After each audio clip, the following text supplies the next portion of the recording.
They said the beaches of Normandy were unbreakable, that no machine, no man could punch through German steel. But one exhausted sergeant, covered in mud and sparks, looked at a broken pile of metal and saw not failure but a solution no general, no engineer had ever imagined. What he built in the next 24 hours would change the fate of an entire army. The first days after D-Day were chaos. Tanks bogged down in hedgerows, guns jammed with sand, and every road was choked with wrecks. The men of the 2nd Armored Division had been promised an easy breakout, but the Germans had turned every farm, every wall, every inch of French soil into a fortress. The front refused to move. Commanders argued, engineers sketched ideas, but nothing worked. In the middle of this mess stood Sergeant William Harris, a 29-year-old mechanic from Ohio. He wasn't an officer, not even a senior engineer. Just a battlefield welder who spent his nights fixing bullet-ridden tanks with nothing but a blowtorch and faith. His hands were burned, his uniform soaked in oil, yet every morning he walked past the line of ruined Shermans and said the same thing. They're not dead. They're just waiting for someone to wake them up. That night, after another failed assault on a stone-walled village called St. Lo, Harris sat beside a half-destroyed tank. The crew was gone. Only the twisted hull remained. He ran his hand along the jagged steel and whispered, "You were strong once. Maybe you still are."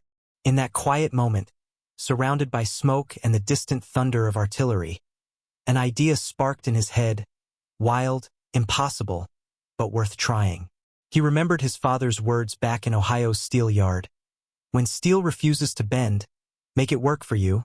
Change the angle, not the strength. That thought collided with what he'd seen all week. Tanks failing not because of weak armor, but because they couldn't cut through hedgerows and obstacles fast enough. What if the front of the tank wasn't just armor? What if it was a blade? Through the night, Harris dragged spare steel plates from wrecked vehicles. He cut, hammered, and welded them into a rough, V-shaped plow attached to the front of a Sherman tank. The sparks from his torch lit the dark like fireworks. Fellow soldiers laughed. "What are you building? A farm tractor?" But he didn't answer. He was possessed by the vision that if this crazy idea worked, it could open a path for hundreds of men trapped behind the hedgerows. By dawn, the strange machine stood ready. The tank's driver climbed in, muttering, "If this kills us, Harris, I'm haunting you." Harris grinned. "Then make sure you haunt me from the other side of that wall." The engine roared. The modified Sherman charged forward, and instead of stopping against the earthen wall, it cut through it, throwing dirt and branches into the air like a tidal wave. The soldiers watching from cover went silent, then burst into cheers. For the first time in a week, a tank had broken through. Word spread fast. Officers ran to see the miracle. Within hours, other welders were copying Harris's design, shaping plows for every tank they could find. The battlefield changed overnight. What had once been an immovable defense turned into shredded soil. The Germans, expecting another stalled attack, suddenly faced armored columns bursting through their hedgerows at full speed. But Harris didn't stop there. He kept refining the design, adjusting angles, reinforcing the welds, teaching other units how to mount the device in minutes. In one chaotic week, his crazy welding trick transformed from a soldier's experiment into standard battlefield equipment. Even General Bradley reportedly said, "Sometimes the best ideas don't come from the top. They come from a man who's too tired to give up." And yet, Harris never asked for recognition. When reporters later searched for the inventor of the hedgerow cutter, they found no record. His name faded into the dust of Normandy, but his idea stayed. Every plow-equipped Sherman that rolled through France carried a piece of his ingenuity, and every mile they advanced was proof that one mechanic's madness could outthink 1,000 fortified walls. He was just a sergeant, a welder, a man who refused to believe that steel was smarter than he was. And in doing so, he helped break the stalemate that generals thought would last for months. When the first Sherman with Harris's welded blades smashed through the hedgerow, something changed in the hearts of every man who saw it. The front-line soldiers, men who had been crawling through mud and fear for days, suddenly had hope again. They gathered around the tank as it rolled back, its blade covered in dirt and victory. Someone shouted, "Hell, that thing just ate the wall." Laughter erupted across the line. Not the nervous kind soldiers used to mask fear, but genuine, unstoppable relief.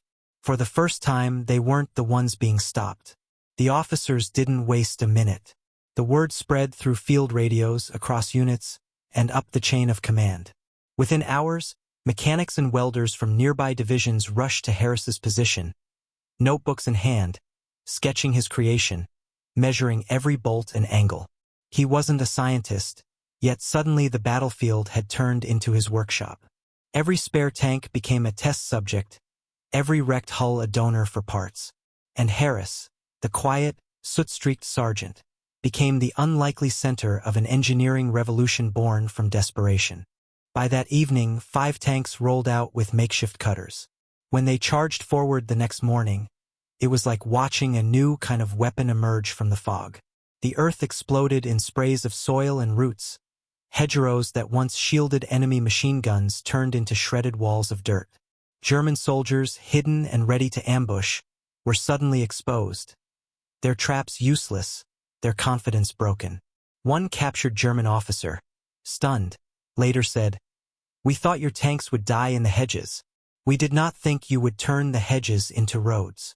Those words spread among the troops and became a kind of legend. The Americans had found a way not just to fight the terrain, but to tame it. Meanwhile, Harris kept working. He hadn't slept properly in 3 days. His hands shook from exhaustion. His face blackened from the torch's heat, but he refused to stop. Each time a tank returned, he'd examine the blade, note where it cracked, where it bent, where it could be stronger. He'd crouch beside the hull, running his fingers across the steel like a craftsman inspecting his masterpiece. Other mechanics began calling him the farmer of steel. When someone asked him how he thought of it, he just shrugged and said, "My dad used to say, if the field won't open, make your own gate." Simple words. But in that simplicity lay genius, the kind of battlefield ingenuity that no manual or textbook could ever teach. Soon, even high-ranking officers took notice.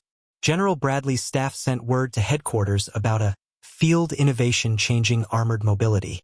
Colonels arrived in jeeps, taking photos, documenting weld patterns, sending back reports to England. Factories began producing official versions of Harris's design, calling it the Cullen hedgerow cutter, after another officer helped standardize it. But among the men who were there that night, who saw Harris build it by firelight, they all knew the truth. It wasn't born in an office. It was born in the dirt, under fire, by a man who refused to watch another tank die helplessly in a French field. In the coming days, as more tanks were fitted with the plow, the Allied advance turned from slow, grinding progress into a rolling storm. Hedgerows that once forced soldiers to crawl now became nothing more than speed bumps. Every breakthrough boosted morale. Every field opened up a path to victory. And with every mile they gained, Harris's legend grew. Yet even as others praised the design, Harris remained humble. He never claimed credit. When someone asked why he didn't put his name on the plans, he smiled faintly and said, "Doesn't matter who built it. What matters is how many men get home because of it."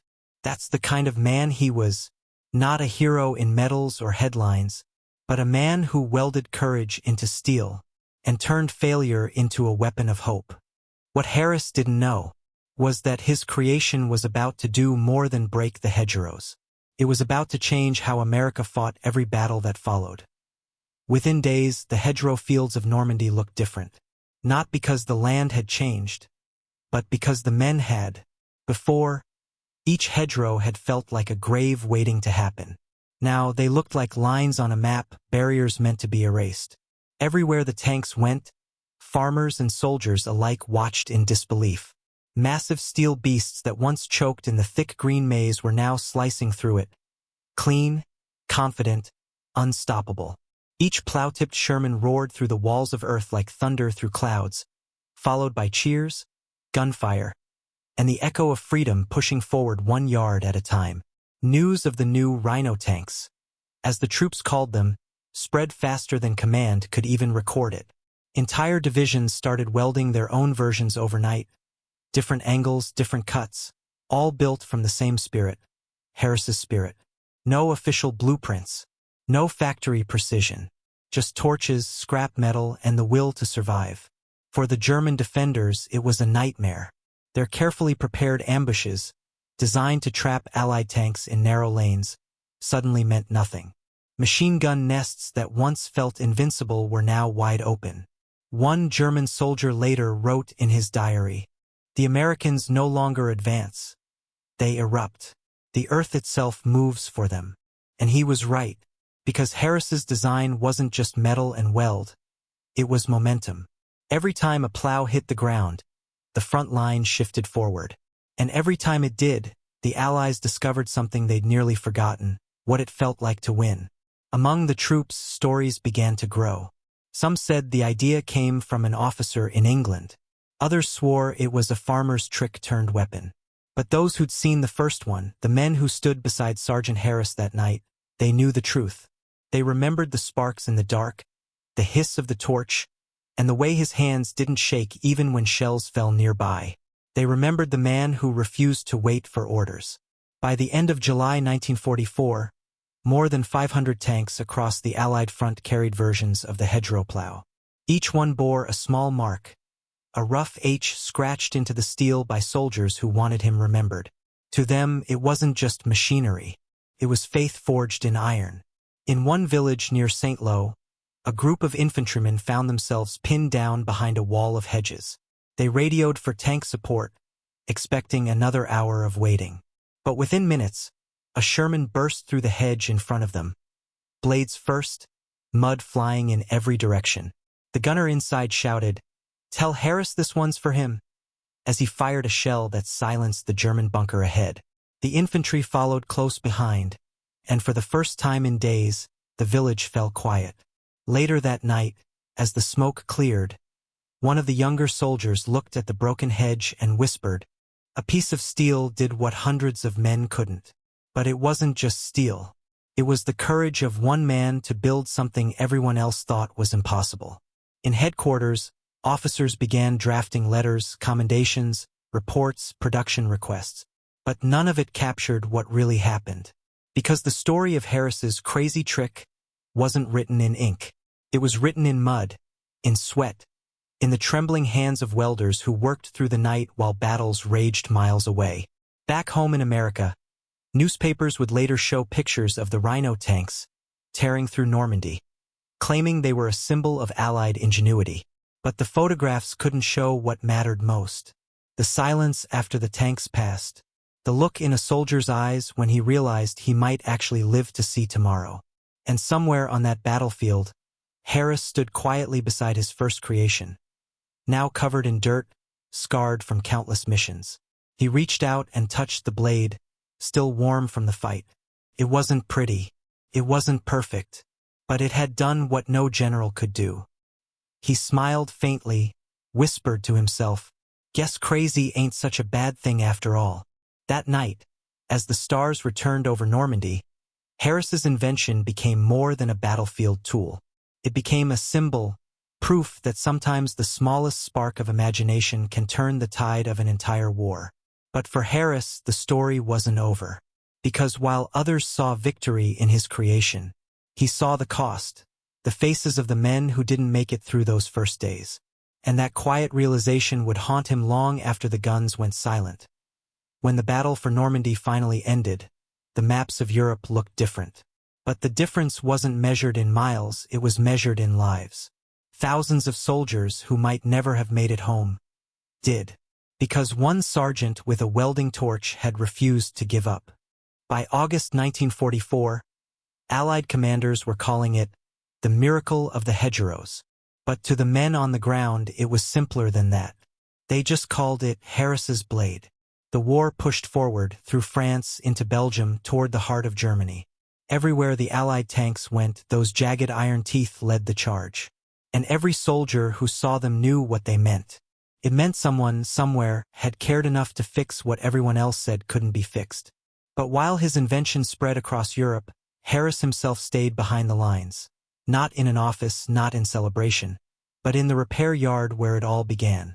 He kept welding, day after day, helping to fit new blades onto new tanks, never asking for credit, never claiming fame. To him, it was never about glory. It was about duty, because he knew what those tanks faced. He'd seen what waited in the hedgerows. And in his heart, he carried the faces of the men who hadn't made it through before his idea was born. One afternoon, as the thunder of artillery faded into the distance, a jeep pulled into the workshop. An officer stepped out, carrying a folded envelope marked with the seal of the U.S. Army. He looked at Harris, his hands black with grease and his uniform torn from work. "Sergeant Harris?" Harris nodded, wiping sweat from his brow. The officer handed him the envelope. "General Bradley wants you to know, your invention didn't just move tanks. It moved history." Inside was a commendation, official recognition for extraordinary field ingenuity and valor under fire. But Harris barely read it. His eyes stayed fixed on the line that said, "Your idea saved lives." He smiled, just once, quietly, almost sadly, because he knew that every life saved was a victory, and every life lost was the reason he'd built it in the first place. When the war finally ended, and the men returned home, many spoke of Harris's crazy idea. Some called him a hero. Others just called him the man who welded freedom. But Harris never talked about the war. He went back to his hometown, a small, quiet place where people still fixed their own machines and believed in hard work. He opened a repair shop the same way he'd started years ago. No medals on the wall, no pictures of tanks, just tools and a small sign that read, "If it's broken, we'll make it right." Years later, when a young mechanic asked him about the war, Harris just smiled and said, "Sometimes fixing something small fixes something big." He never mentioned the hedgerows, or the blade, or the long nights spent welding under the sound of shells. He just kept working, quiet, humble, unshakable. Decades passed. The world moved on. New wars, new weapons, new heroes. But in museums and textbooks, the Rhino tanks were still there. Those strange, ugly machines that had turned the tide of Normandy. And buried somewhere in the footnotes was a single name, Sergeant Curtis G. Cullen, the man history credited with the design. But among the men who were there, who had seen the sparks and heard the laughter that night in the dark, they all said the same thing. It started with Harris. Because war doesn't just remember the names that make it to the reports. It remembers the hands that made the difference. Years later, an old veteran visited the Normandy Memorial. He placed a small, rusted piece of metal at the base of a white cross. It was the broken edge of a steel plow, welded by Harris himself. He whispered, "You didn't build a weapon, friend. You built a way home." And as the wind rolled softly over the fields of France, you could almost hear the echo of those engines again. Shermans breaking through the hedges, the ground shaking, freedom pushing forward one cut at a time. Because in the end, wars are not won by orders or ranks or machines. They're won by people who see what's broken and decide to fix it. And for one welder in a muddy corner of Normandy, that decision changed the world.